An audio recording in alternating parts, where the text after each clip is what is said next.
तो चलिए आज बात करते हैं ट्रिक की।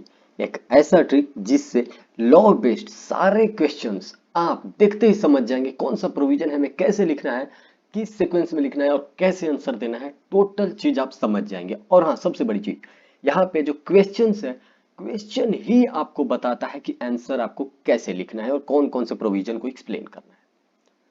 नहीं समझे? फिर से सुनिए। यहाँ पे मैं, ऐसा नहीं है कि ये चीज हिडन है, मैं कुछ अलग से बता रहा हूँ, लेकिन इसको ट्रिक कहिए जो कहिए, लेकिन एक ऐसी चीज है जिससे आप समझ जाएंगे तो इजीली इजीली आप आंसर दे पाएंगे। और समझना कुछ अलग से नहीं है, क्वेश्चन में ही सब कुछ है। तो पहले मैं आपको फॉर्मेट बताता हूँ कि आपको आंसर कैसे करना रहता है लॉ बेस्ड क्वेश्चन का।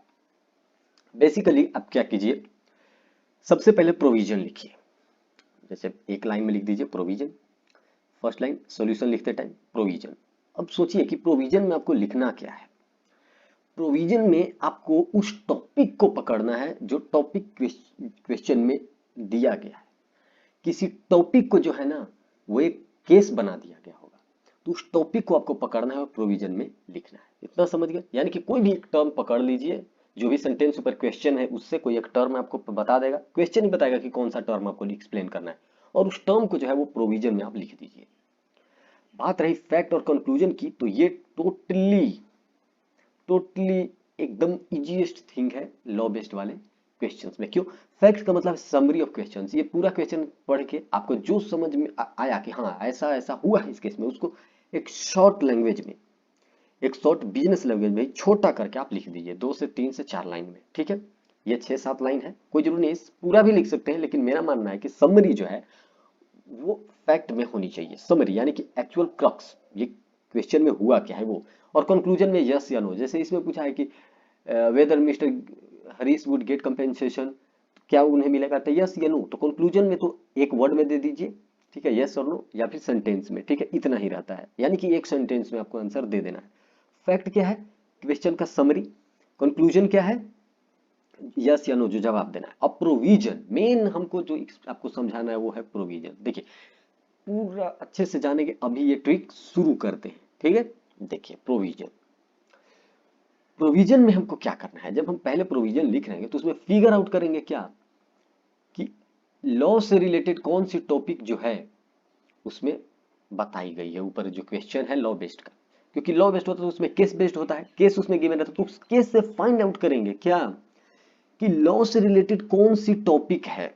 टॉपिक देखेंगे कि कौन सी टॉपिक है, जो टॉपिक होगा उसके बारे में लिख देंगे। जैसे कि आपको डायरेक्टली कर दिया जाए कि ब्रीच ऑफ कॉन्ट्रैक्ट, अब जैसे ही सब सुने आपको पता है कि ब्रीच ऑफ कॉन्ट्रैक्ट क्या है, कॉन्ट्रैक्ट तो तोड़ना, ब्रीच ऑफ कॉन्ट्रैक्ट अगर बता दीजिए, ऐसा क्वेश्चन में दिख जाए सीधे लॉ बेस्ड वाले में, तो फिर तो आसानी से लिख देंगे।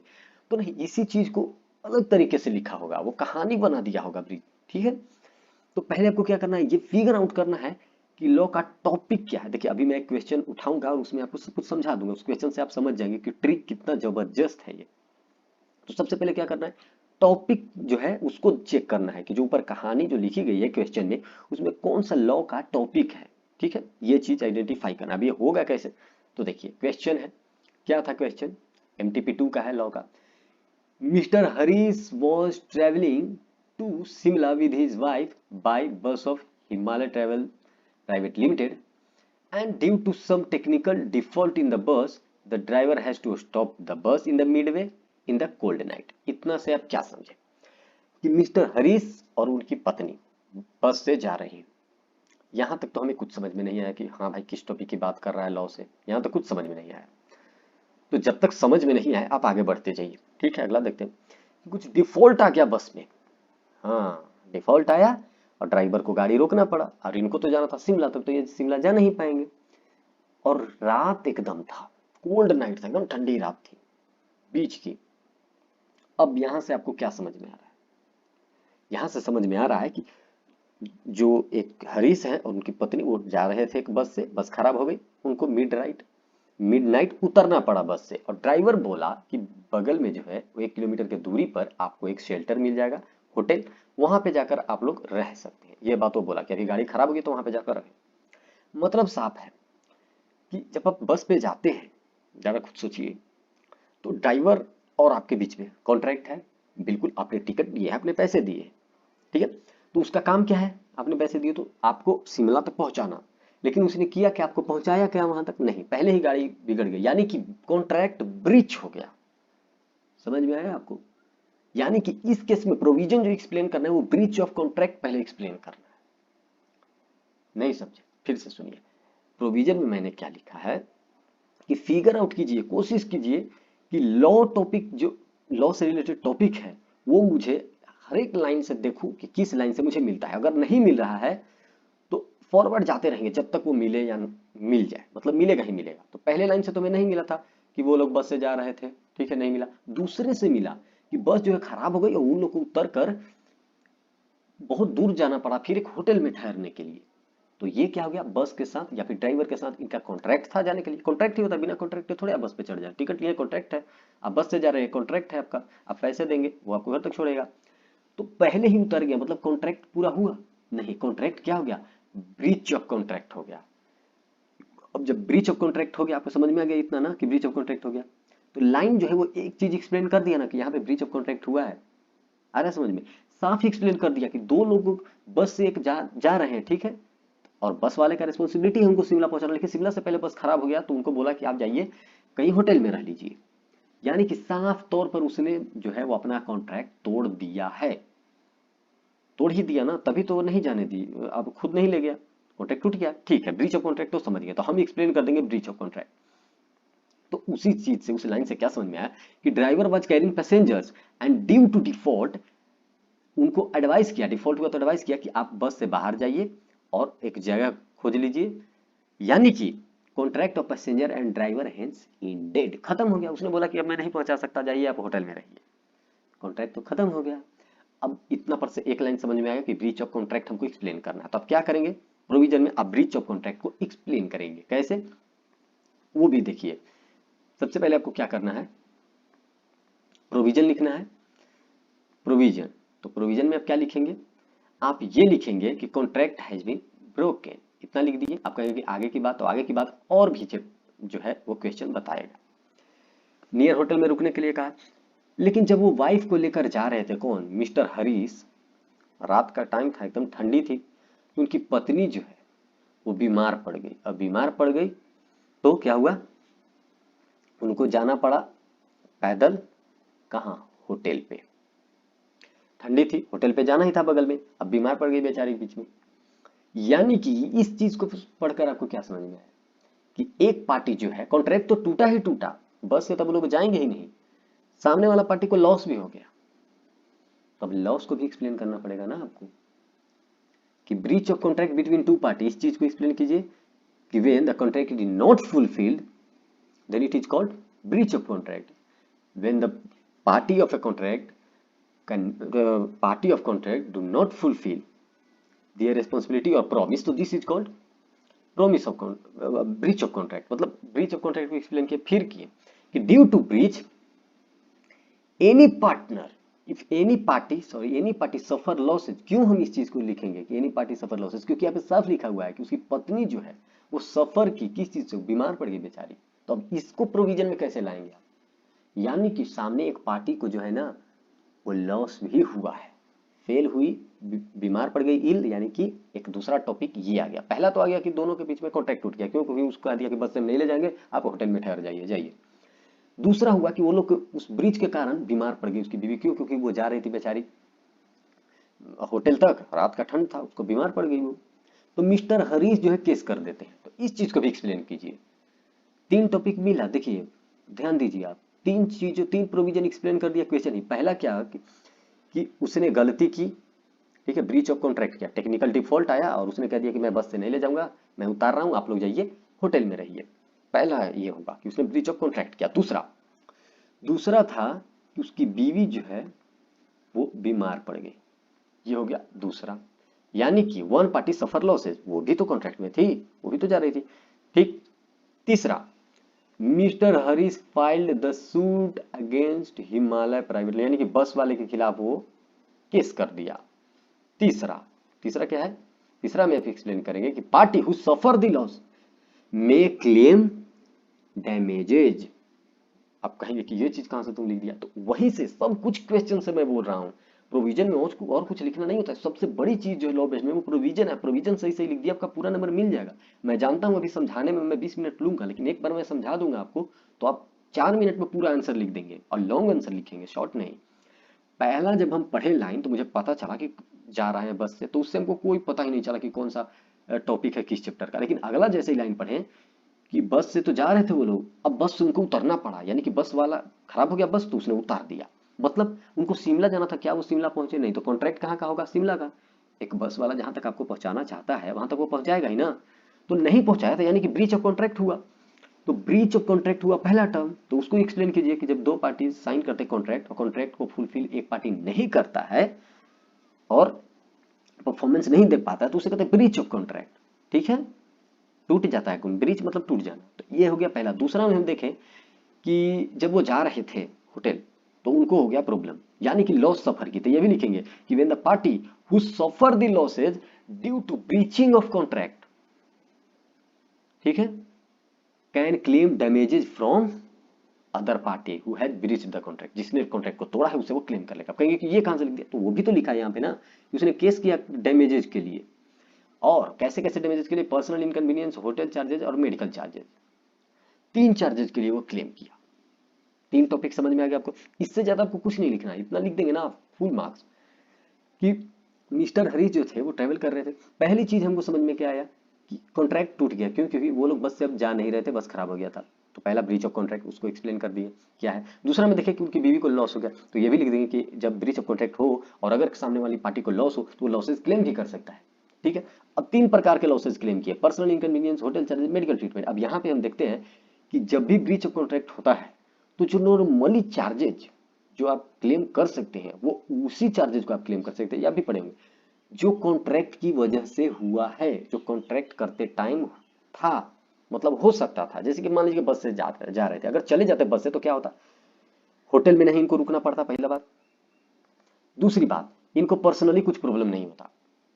अब मेडिकल ट्रीटमेंट, जो वो बीमार पड़ी उसकी बीवी, क्या ये पहले से पता था बस वाले को? नहीं पता था, तो इस चीज के लिए वो क्लेम नहीं कर सकते केस। अब आप कहेंगे कि होटल के लिए भी तो उसे नहीं पता था, तो होटल जो है ना वो नेचुरली प्रॉब्लम हुआ है इनको, तो इस चार्जेस को वो क्लेम कर सकते हैं। जैसे आप पढ़े होंगे कि एक नॉर्मल चार्ज होता है, एक नॉमिनल चार्जेस, ये सब भी पढ़े, तो जो नेचुरली चार्जेस होता है उसको ही क्लेम कर सकते हैं। ठीक है, तो 3 चीजें आपको समझ में आई ना इस क्वेश्चन में। तो प्रोविजन इन तीनों चीजों को कैसे घुसाएंगे वो देखिए। क्या करेंगे सबसे पहले कि पहले आप प्रोविजन के पहले लाइन से हमें क्या समझ में आया था कि वो पैसेंजर को कैरी कर रहा था। ठीक है, कैरी कर रहा था, बाद में उतार दिया, यानी कि कॉन्ट्रैक्ट ऑफ पैसेंजर और ड्राइवर दोनों का एंड हो गया, यानी ब्रीच ऑफ कॉन्ट्रैक्ट हो गया था। तो इसको एक्सप्लेन कर देंगे।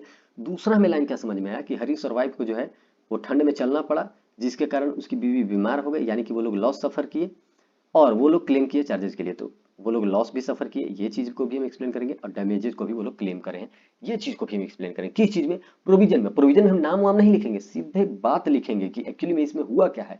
तो हुआ है ब्रीच ऑफ कॉन्ट्रैक्ट, तो ब्रीच ऑफ कॉन्ट्रैक्ट को अच्छे से लिख देंगे कि है क्या। फिर हम ये भी लिख देंगे कि जब सामने वाले को प्रॉब्लम होती है, क्योंकि वो उनको लॉस हुआ है, लॉस फेस किए, तो अगर लॉस वो लोग हुए हैं तो वो लोग क्लेम भी कर सकते हैं लॉस, जो कि डायरेक्ट लॉस होगा। अब लॉस, ये लोग क्लेम कौन कौन सा किए हैं? डायरेक्ट और इनडायरेक्ट दोनों। जैसे आप क्वेश्चन में पढ़े होंगे उसमें लिखा है कि पर्सनल कन्वीनियंस और होटल चार्जेस ये तो नेचुरली अकॉरिंग है, जो कि ब्रीच ऑफ कॉन्ट्रैक्ट के कारण हुआ। लेकिन medical treatment breach of contract के कारण नहीं हुआ, ये तो स्वाभाविक सी बात है, बाहर गए उसके कारण हुआ, तो वो उसके लिए वो रिस्पॉन्सिबल नहीं है। होटल चार्जेस के लिए वो रिस्पॉन्सिबल है, क्यों? क्योंकि रहने के लिए घर जो है इसी को देना पड़ेगा, क्योंकि पहले से बस में थे, पर्सनली प्रॉब्लम हुआ इनके वजह से हुआ, बस वाले की वजह से, तो बस वाला देगा। मेडिकल ट्रीटमेंट वो नहीं देगा। तो मेडिकल ट्रीटमेंट इनडायरेक्ट लॉस है, तो सारे डायरेक्ट लॉसेज वो पे करते हैं। तो वही चीज मैंने लिखा है कि पर्सनल इनकन्वीनियंस हुआ और होटल चार्जेज, ये तो हो गया आपका डायरेक्ट चार्जेज। यहाँ पे समझ में आ गया कि डायरेक्ट चार्जेज का टॉपिक यहाँ पे आपको एक्सप्लेन करना है। मेडिकल को उन्होंने क्लेम किया, तो इनडायरेक्ट को भी आपको एक्सप्लेन करना है कि इनडायरेक्ट वो क्लेम नहीं करेंगे, ये चीज भी आपको लिखना है। और ये जो डिफॉल्ट वो लोग किए थे, इससे साफ पता चलता है कि ब्रीच ऑफ कॉन्ट्रैक्ट हुआ था, एंड ऑफ कॉन्ट्रैक्ट हुआ था। इतनी बातें समझ में आ गई। अब आइए कि एक्चुअली में हमें लिखना कैसे था। देखिए लिखना कैसे है, ये देखिए प्रोविजन। हमने सबसे पहले लिखा कि कॉन्ट्रैक्ट जो है वो ब्रीच हो गया, कॉन्ट्रैक्ट हैज बीन ब्रोकन, पहला जो आपको पता चला था कि बस से वो लोग को बाहर जाना पड़ा। वहीं देखे कि उसकी बीवी बीमार पड़ गई, तो ये भी चीज लिख देंगे कि the party who suffers loss, क्यों? बाय सच ब्रीच, और उसने क्लेम किया, इज इंटाइटल टू रिसीव कौन सा, डायरेक्ट डैमेजेस, यानी कि any losses that is cause to him which is naturally arose, यानी कि जो नेचुरली उसको प्रॉब्लम हुआ है, जो ब्रीच ऑफ कॉन्ट्रैक्ट के कारण, वो चीज वो क्लेम कर सकता है। देखिए तीनों चीजों को कैसे आराम से आप एक ही में डाल दिए। बट और लास्ट में जो लिखा था मैंने कि इनडायरेक्ट भी है कि but compensation is not to be given for any remote and indirect loss और डैमेज।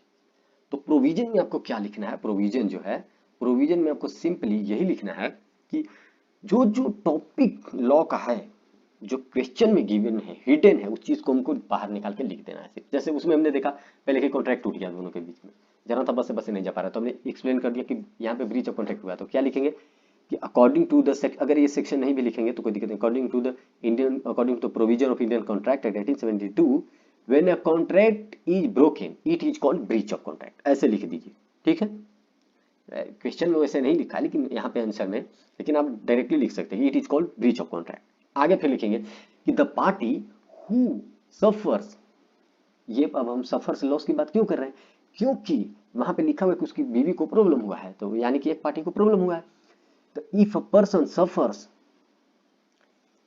बाय सच ब्रीच, अगर वैसे ब्रीचिंग के कारण उसको अगर कुछ प्रॉब्लम हुआ है, लॉस हुआ है, तो इंटाइटल्ड है रिसीव करने के लिए क्या क्या, कंपेंसेशन फॉर एनी लॉस, और कैसा लॉस होना चाहिए, नेचुरली। और जब आप कहेंगे कि ये कहां से लिखा, तो उसमें लिखा है कि पर्सनल इनकन्वीनियंस के लिए भी क्लेम किया था आपका, ठीक है, पर्सनल क्लेम के लिए वो क्लेम कर सकता है, ये भी लिख सकते हैं पर्सनल इनकन्वीनियंस, या फिर होटल चार्जेस, ये सब क्या हो गया, नेचुरली अरोज हुआ है। नेचुरली अरोज मतलब जो एक्चुअली में प्रॉब्लम हुआ उनको बस से न जाने से, तो वो चीज को लिख दी कि चीज naturally arose in the usual course of things, यानी कि जो होना था, विच द पार्टी न्यू, जो कि बस वाला जानता था कि ऐसा उनको प्रॉब्लम होगा, when they made to the contract will likely to breach of, देखिए इतना कॉम्प्लिकेटेड कर दिया, सिंपली आपको लिखना है कि ब्रीच ऑफ कॉन्ट्रैक्ट क्या है, कि जब दो पार्टी जो है वो, दो पार्टी जब एक पार्टी फुलफिल नहीं कर पाता है, कॉन्ट्रैक्ट को तोड़ देता है, तो उसे कहता है ब्रीच ऑफ कॉन्ट्रैक्ट, जिसमें अगर पार्टी सफर किया है लॉस। अब ये बात कहाँ से लिख रहे हैं, क्योंकि उसमें लिखा हुआ है कि पार्टी लॉस सफर किया, तो वहां पे लिखिए यहाँ पे कि अगर कोई पार्टी जो है वो लॉस सफर किया है तो उसे वो इंटाइटल रहेगा पैसे के लिए, ठीक है। अब किस किस तरह के क्लेम के लिए वो इंटाइटल है, कि हर पर कुछ भी मांग लेगा, नहीं, वो मांगेगा सिर्फ उतना ही जो डायरेक्टली उसको हुआ है, वो उस चीज के लिए नहीं मानेगा जो इनडायरेक्टली उसको हुआ है। जैसे इसमें लिखा था कि उसने क्लेम किया है उस चीज के लिए भी, कि मेरी बीवी बीमार ही पड़ी उसके लिए भी दो खर्चा, तो नहीं देगा। दूसरा टॉपिक हमने बात किया फैक्ट का, कि फैक्ट आपको लिखना है। मैंने कहा था ना कि पहले तो प्रोविजन, प्रोविजन मतलब हर लाइन से जो टॉपिक मिला उसको एक्सप्लेन कीजिए। पहला लाइन हमको मिला था उसमें पता चला कि कॉन्ट्रैक्ट टूटा है, तो वो लिख दे। दूसरा में लिखा कि उसने क्लेम किया है डैमेजेस के लिए, तो ये भी लिख देंगे कि अगर ब्रीच से सामने वाला क्लेम करता है तो उसको क्लेम हम देंगे। फिर तीसरा में था कि डायरेक्ट और इनडायरेक्ट दो दो क्लेम किया है, यानी कि एक पर्सनल इनकन्वीनियंस होटल, प्लस उसने कहा कि हम मेरी बीवी बीमार है उसको भी दो प्रकार के लॉसेस, तो इस चीज को भी लिखेंगे कि एक प्रकार के लॉस जो वो रिसीव कर सकता है, दूसरे प्रकार का लॉस जो वो रिसीव नहीं कर सकता। लेकिन वहीं पे फैक्ट पे जब हम आए तो फैक्ट मतलब समरी ऑफ क्वेश्चन, जो क्वेश्चन कर रहा है वो क्वेश्चन क्या कर रहा था कि मिस्टर हरीश और उसकी पत्नी जा रहे थे बस में डिफॉल्ट आया, उनको बाहर आना पड़ा, उनकी बीवी बीमार हुई और उन्होंने क्लेम किया डैमेजेस इतने प्रकार के, बस यही लिख देना है समरी ऑफ क्वेश्चन। यहाँ इवन आईसीआई जो है उसने इससे भी छोटा समरी दे दिया, उसने सीधे सीधे लिख दिया कि मिस्टर हरीश जो है वो केस किए हैं प्राइवेट लिमिटेड, क्या है, हिमालय ट्रेवल्स पे, क्यों, वो डैमेजेस के लिए, कैसे कैसे damages, personal inconvenience, hotel charges and medical treatment, बस सीधे लिख दिया। ये हमने थोड़ा सा लंबा किया समरी, जो समरी मतलब जो क्वेश्चन में, तो फैक्ट में ये लिख दीजिए। दूसरा में तो क्या क्या हो गया आपका, आपका प्रोविजन हो गया, फैक्ट भी हो गया, फैक्ट में समरी क्वेश्चन। अब कंक्लूजन, अब खुद समझिए कौन कौन से डैमेजेस वो क्लेम कर सकता है। लिखा हुआ है क्वेश्चन में कि Harish would get the compensation, जिसके लिए वो केस किया है, तो यस यस या नो यही लिखना है ना, तो आपको यस लिखना पड़ेगा। यस कौन कौन से, वो हो गया आपका डायरेक्ट, यानी कि पर्सनल इनकन्वीनियंस और होटल चार्जेस। इसमें नो भी आएगा, क्यों, क्योंकि मेडिकल ट्रीटमेंट के लिए वो क्लेम नहीं कर सकता था, he can not claim medical charges वाला, तो सीधा ये लास्ट में कंक्लूजन ऊपर भी डिस्कस किया कंक्लूजन में कि yes he can claim for personal inconvenience damages and hotel charges, ये कर सकता, but can not claim for medical charges as it is indirect loss, ठीक है, नहीं कर पाए। अब देखिए टोटली एक साथ पूरा आंसर देखिए ये, हाँ पहले आपको लिखना है प्रोविजन। प्रोविजन में हम पहला लाइन पढ़े तो क्या देखें वहां पे, प्रोविजन में हम लिखेंगे कि कॉन्ट्रैक्ट टूट गया है तो इसे कहते हैं ब्रीच ऑफ कॉन्ट्रैक्ट, तो एक्सप्लेन कर देंगे ब्रीच ऑफ कॉन्ट्रैक्ट क्या है। फिर देखें कि पार्टी ने लॉस के लिए भी क्लेम किया, तो यहाँ पे लिख देंगे कि अगर ब्रीच ऑफ कॉन्ट्रैक्ट हुआ है उसमें पार्टी कोई लॉस के लिए क्लेम किया है तो वो लॉस क्लेम कर सकता है। फिर तीसरा में देखें कि लॉस क्लेम कर सकता है, लेकिन उसमें लिखा है कि दो प्रकार का लॉस क्लेम किया, डायरेक्ट और इनडायरेक्ट दोनों, तो आपको यहाँ पे लिखना होगा डायरेक्ट वो क्लेम कर सकता है, इनडायरेक्ट वो नहीं कर सकता। तो वही फैक्ट में तो समरी सीधे लिख दिए और इनडायरेक्ट में कंक्लूजन में सीधे लिख दिए कि हाँ क्या क्या क्लेम करेगा। यहाँ पे है कि क्लेम कर लेगा आपका पर्सनल इनकन्वीनियंस, होटल चार्जेस, लेकिन मेडिकल ट्रीटमेंट वाला नहीं कर पाएगा। यस और नो दो ही में आंसर दे रहा था एक सेंटेंस में, तो यस में भी दे दिए कि 2 क्लेम कर लेगा और नो में भी दे दिए कि एक जो चार्जेज है नहीं कर पाएगा। यहाँ पे हो सकता है अगर इनडायरेक्ट लॉस की बात नहीं होती, यानी कि वो मेडिकल चार्जेस नहीं मांगता, तो सीधा आंसर होता है yes he can claim both the damages, personal inconvenience, hotel charges, बस खत्म हो जाती।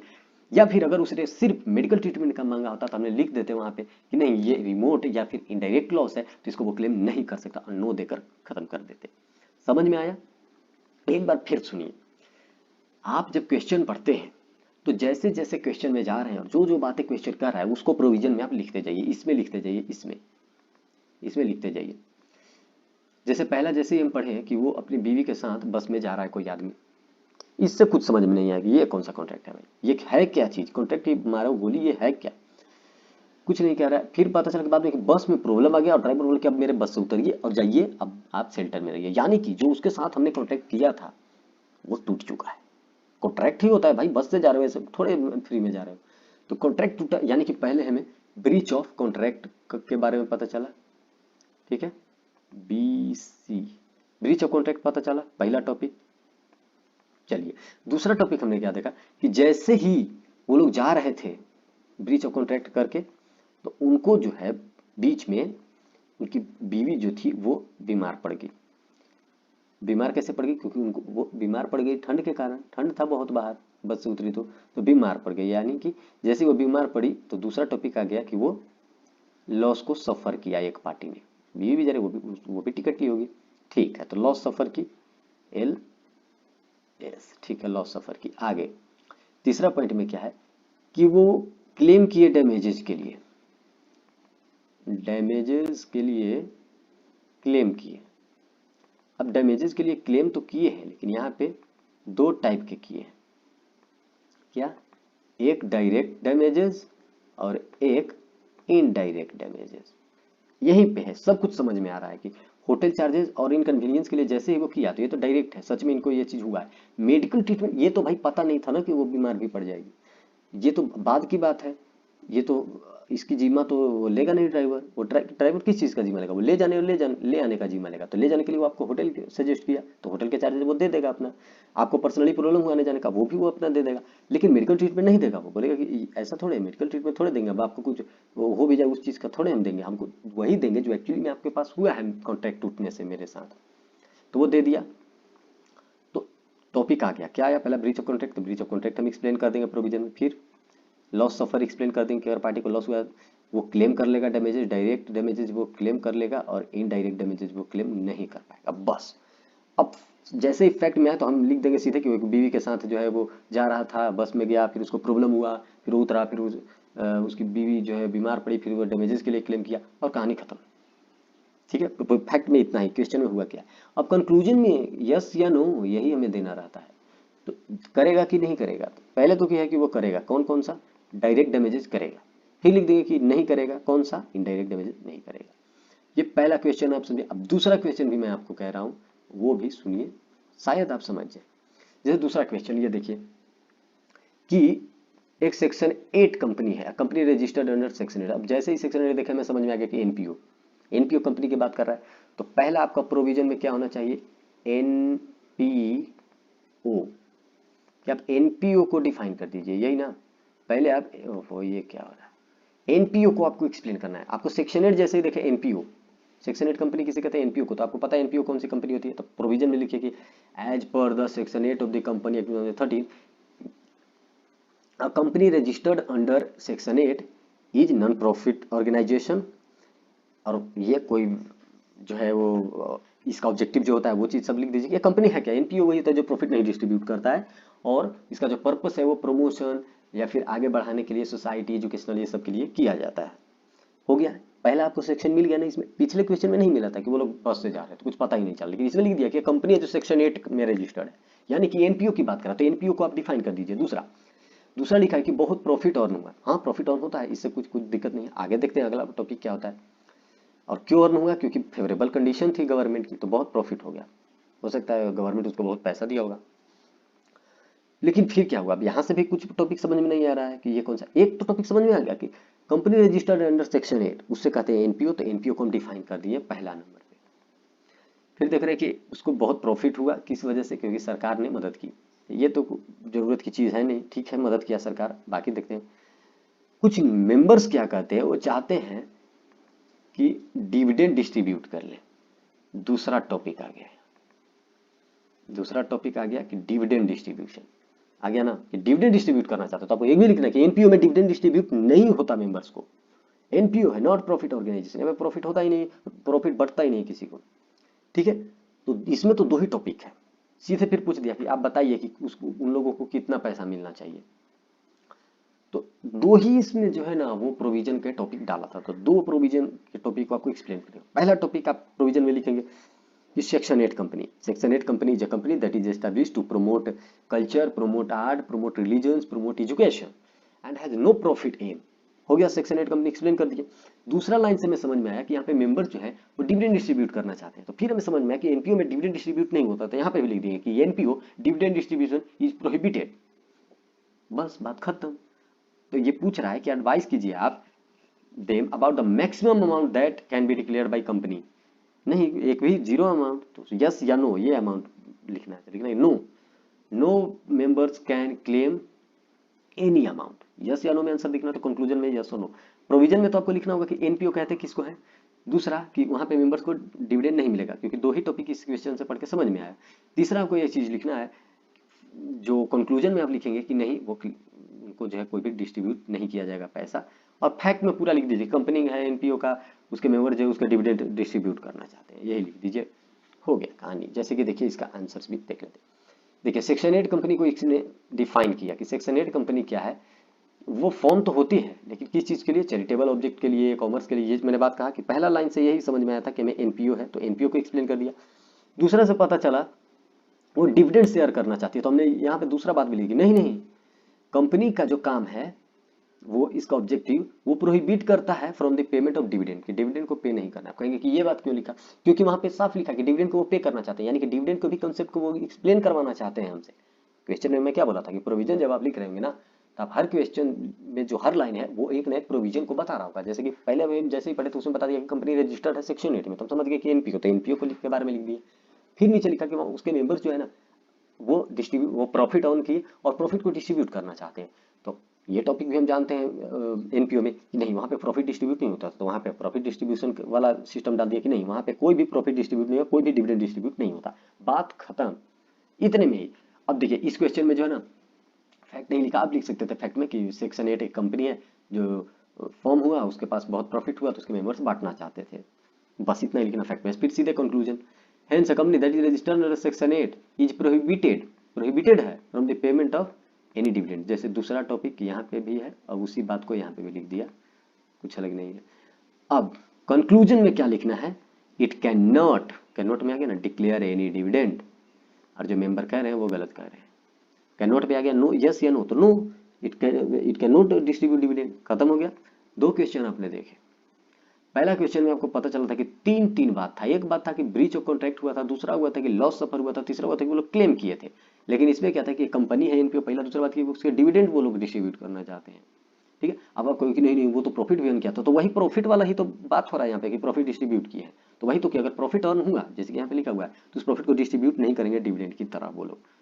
डिविडेंड की बात हमने क्योंकि क्वेश्चन ने डिविडेंड के बारे में एक हिंट दे दिया था कि वो लोग डिविडेंड डिस्ट्रीब्यूट करना चाहते हैं, हमें पता है डिविडेंड डिस्ट्रीब्यूट नहीं होता, तो इतना ही आपको समझना था। आई होप आपको पूरा समझ में आया होगा, पूरा, कि आपको आंसर लॉ में लिखना कैसे है। 20-26 मिनट का वीडियो हो गया, आई एम सॉरी, लेकिन फिर भी आपको, मुझे लगता है ऐसा कि कहीं ना कहीं आपकी आंखें जो है वो मैंने लगभग खोल दी कि क्वेश्चन जो होता है ना वो खुद सजेस्ट कर रहा होता है कि मेरे भाई तुम किन किन टॉपिक को प्रोविजन में लिखो, क्योंकि मेन प्रोविजन है, कंक्लूजन तो आपको पता होता है कि मिलेगा या नहीं मिलेगा, वो चीज पता रहता है हमें, बस दिक्कत होती है कि बीच में कैसे लिखें। तो पहले तो ये लिखिए कि क्वेश्चन में जो टॉपिक है उसको एक्सप्लेन करते हैं कि क्या टॉपिक है। तो पहला टॉपिक जैसे इसमें देख रहे थे तो हम देख रहे थे कि कॉन्ट्रैक्ट टूट रहा है, तो हम लिख दिए ब्रीच ऑफ कॉन्ट्रैक्ट को एक्सप्लेन कर दिए, डिफाइन कर दिए। फिर हम दूसरा देखें कि डैमेजेस क्लेम, तो हम ये भी देखते हैं कि डैमेजेस क्लेम कोई ब्रीच ऑफ कॉन्ट्रैक्ट में करता है तो वो कर सकता है, तो उसको भी हम लिख दें कि हाँ कर सकता है। फिर नीचे देख रहे हैं कि डायरेक्ट और इनडायरेक्ट दोनों क्लेम कर रहा है, तो हम लिखे कि नहीं डायरेक्ट को क्लेम किया जा सकता है, तो इसको लिख दिए कि डायरेक्ट को क्लेम किया जा सकता है, इनडायरेक्ट को नहीं किया जा सकता है। और फिर नीचे फैक्ट लिखे, फैक्ट में total summary of question, questions के समरी को लिख दिए, कोई दिक्कत नहीं है। और फैक्ट में तो यस या नो में जवाब ही देना था। एनपीओ में भी वही था कि क्या सही है, ऐसा हो सकता है, कितना अमाउंट तक उनको मिल सकता है, तो हमें पता था कि अमाउंट तो इसमें मिलता नहीं है। और इसमें दो ही थे, इसमें तो तीन तीन पॉइंट्स थे ना, पहला था ब्रीच ऑफ कॉन्ट्रैक्ट, दूसरा आया था कि उनको प्रॉब्लम हुआ था, तीसरा आया था कि वो लोग क्लेम किए थे। तीन, इसमें दो ही आया, एक तो आया कि ये लोग एनपीओ कंपनी है, ठीक है, रजिस्टर्ड है अंडर सेक्शन 8, तो एक तो ये आया, तो हमने इसको एक्सप्लेन किया कि एनपीओ क्या है। दूसरा हमने देखा कि प्रॉफिट अर्न क्या, प्रॉफिट डिस्ट्रीब्यूट करना चाहते हैं वो, तो प्रॉफिट जो होता है एनपीओ का वो डिस्ट्रीब्यूट नहीं होता है, तो ये दूसरा टॉपिक मिला था हमें। और यस या नो में जवाब देना था कि डिस्ट्रीब्यूट होगा या नहीं, तो नहीं होगा, खत्म कहानी। यही था टोटल इस ये वीडियो का एवरीथिंग कह सकते हैं, ठीक है। इसी के लिए मुझे लगता है कि आप पूरा समझ चुके होंगे, कुछ भी दिक्कत नहीं बचा होगा। देखिए अब ये कोई बहुत बड़ा ट्रिक नहीं है, ये ट्रिक आप खुद भी जान सकते हैं। एक बार आप सुन लिए ना कि प्रोविजन में क्या करना है, आपको फाइंड आउट कीजिए कि कौन से टॉपिक से रिलेटेड यहाँ पे लाइन ऊपर लिखा गया, यानी ऊपर जो कहानी बना रहा है हर लाइन, वो लाइन कौन कौन टॉपिक को जोड़ रहा है वो लिख लीजिए, ठीक है। यहाँ पे मैं देखा कि 3 लाइन को जोड़ रहा है, एक तो जोड़ रहा था ब्रीच ऑफ कॉन्ट्रैक्ट, ये जोड़ रहा था डायरेक्ट लॉस, वो लोग लॉस सफर किए हैं और फिर डैमेजेस क्लेम भी किए हैं। और फैक्ट में तो सीधा डाल दीजिए उठाकर वही क्या कहते हैं कि क्या क्वेश्चन क्या कर रहा है, पूरा क्वेश्चन के समरी डाल दीजिए अपने लैंग्वेज में, और कंक्लूजन में यस और नो में जवाब देकर कहानी खत्म कर दीजिए। जैसे यहाँ पे लिखे हमने प्रोविजन, फिर लिखे फैक्ट, फिर कंक्लूजन, कहानी खत्म। जय हिंद।